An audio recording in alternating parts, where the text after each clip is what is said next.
Hey, I'm Washington, D.C. attorney Frank Kearney, and I'm here again to talk to you about 9 tips for a successful workers' compensation case right here in the DMV. First, you've got to report the injury the right way. What does that mean? It's not enough to tell a coworker that you got hurt or just to say that you got hurt. You've got to tell a supervisor, a foreman, somebody in your HR division that you got hurt and that it happened at work.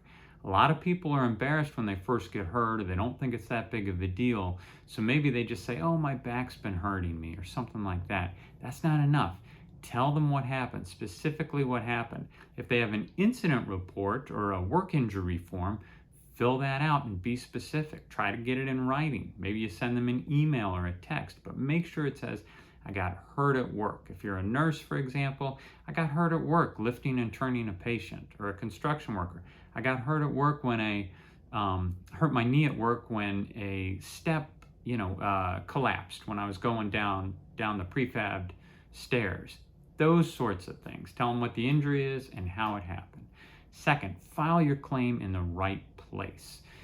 You probably work in all 3 locations, or you live in Maryland, but you work in DC, or your company's in Virginia, but you work in DC.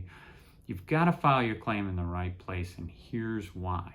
If possible, you want to file your case in DC. Don't let the insurance company push you into filing in Maryland because there's some minor connection there, or in Virginia. The reason is DC's benefit rates are higher if you're a high income earner. So even though the benefits will be capped, the cap is a whole lot higher in DC. It's about $500 difference than in Virginia or Maryland. The other thing is DC is a little bit more friendly to injured workers, the DC laws are. So make sure you file that in the right place, or you could really be losing out. Number 3, choose the right doctor.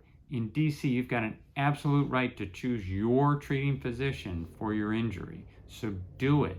Don't go to some insurance company doctor that they send you to, or some kind of workers clinic where all the people there are only there because the insurance company sent them.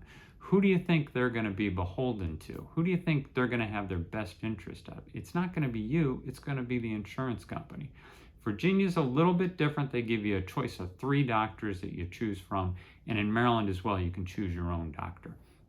Number 4, tell your healthcare providers that you got hurt at work and what happened.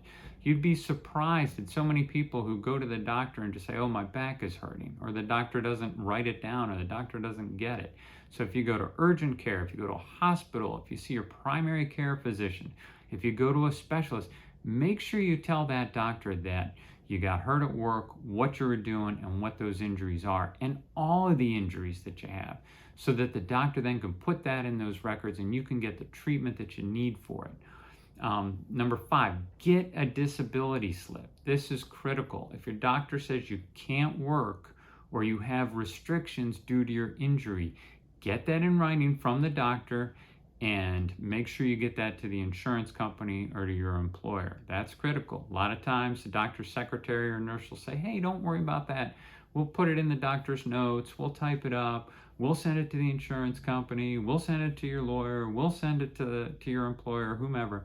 They don't always do that. That's your responsibility. Get that. Don't leave the doctor's office without it, because that's going to keep your benefits going. Number 6, write a job description. Take some time, and we work with people all the time who we represent to do this, and get everything down on paper that you physically do in that job. How much things weigh, how much you have to carry and lift and walk and work overhead. If you've got a rotator cuff injury, make sure you have down everything you do that's overhead work that you can't do anymore. If you've got a back injury, how much do you usually have to lift in your regular job? You want that in there as well, okay? This is critical because it's something that you can give and discuss with your doctor, so your doctor knows exactly what you do for a living, and can put your restrictions in place that you'll need, and it'll come in really handy down the road in your case as well. Number 7, get your work emails. If you've corresponded with your job about the work injury at all, about anything related to workers' comp, download those, print those out, get a copy of them, okay? You may not be working there for that much longer. The employer may freeze your account. Anything can happen to that. So get those initial emails so that you have them if you need them for your case down the road. Number 8, get your medical records. You as a patient are entitled to your medical records from the doctor. Get those. Make sure they're correct. Make sure they're accurate. Make sure the doctor put down there what you said so you can correct any mistakes that he or she made or any inaccuracies right away without waiting. And those are something that you're going to need kind of as an ongoing basis. You've got an absolute right to get those as a patient all throughout the DMV. So use that. Do that. Number 9, and the final one, get the best attorney for your case. You need someone who's experienced. You need someone who is on it. You need someone who has been in the DC workers' compensation system, who knows all the insurance companies, who knows the insurance lawyers, who knows the vocational rehabilitation people that they have, and the judges that they have, and the system, and the law, and the case law. I'll tell you, DC, in addition to the Workers' Compensation Act, the actual statute, you've got case law from the DC Court of Appeals, which is our highest case, from the Compensation Review Board, which is kind of an appellate intermediary court that hears these cases. And of course, you've got regulations. There are 58 chapters of regulations in DC alone. So make sure when you go to hire a lawyer for your DC workers' comp case that you get the best one you can, someone with the experience, someone who's published, someone who's board certified by the National Board of Trial Advocacy, because these cases in DC are just like mini trials.